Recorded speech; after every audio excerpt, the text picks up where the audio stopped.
Hi, everybody, and welcome back to episode number 5 here at Humboldt State University, an exploration of the gradebook and version 2.8.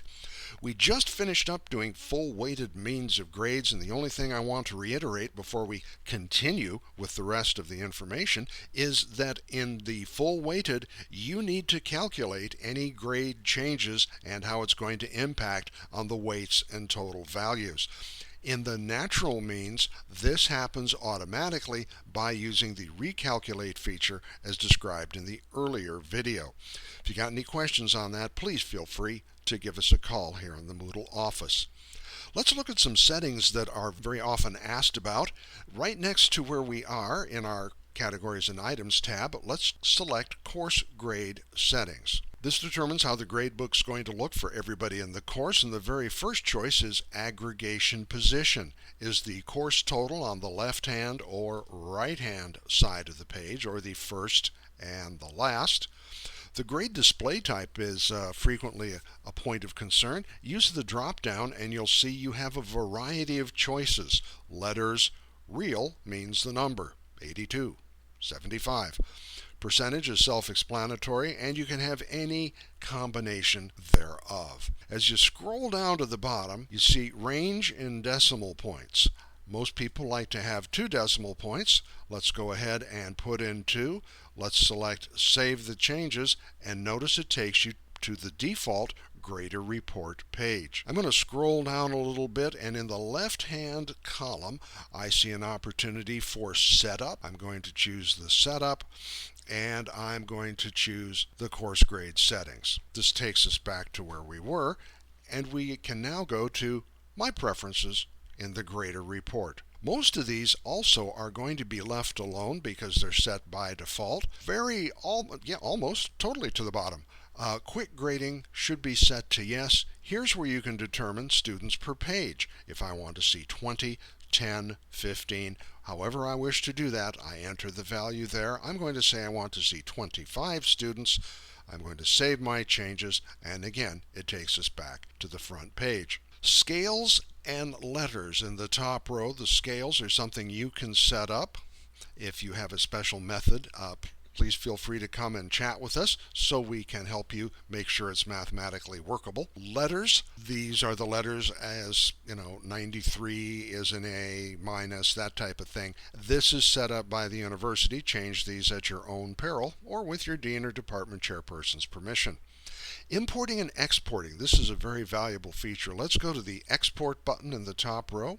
Let's scroll down a little bit, and in the second line of choices, we want to choose Excel spreadsheet. With that chosen, let's say I need to work on assignments 1 and 2. This is everything in the class shown here, grade items to be included. I don't want everything. Notice I'm going to uncheck course total, category total, everywhere I see it. This is a calculated feature, and you should never put numbers in a calculated area. This will prevent it from adding the information that's feeding that column. I'm also not doing the presentation or the presentation draft or attendance right now. I'm just working on assignment 1 and assignment 2. That's all I need to do. Limit the items I take out. That means it's less to put away when I try and re-import it into Moodle. I'm going to select Download. I'm going to open it with Microsoft Excel, and I may need to enable editing depending on what I'm using. And here is where I could put my values in. I could do my calculations. Excel is a very useful tool for doing that type of thing. So I will do that. When I choose to save, I'll come to File, Save As, and my file choice is a CSV, comma delimited value. Not a version specific, but a simple CSV file. I give it a name and a location that makes sense to me. I go through the save procedure, and I'm ready to re-import that when it comes to that time. Let's come back up. Let's look at the import process. I'm going to ensure in the second row of choices I'm bringing it in from a CSV file. I would then go to my file source. In this case, I have a copy I can drag and drop that item. Everything else here I'm going to leave alone. I'm going to choose Upload Grades. It'll show me what it's going to bring in, and what you need to do is identify user by.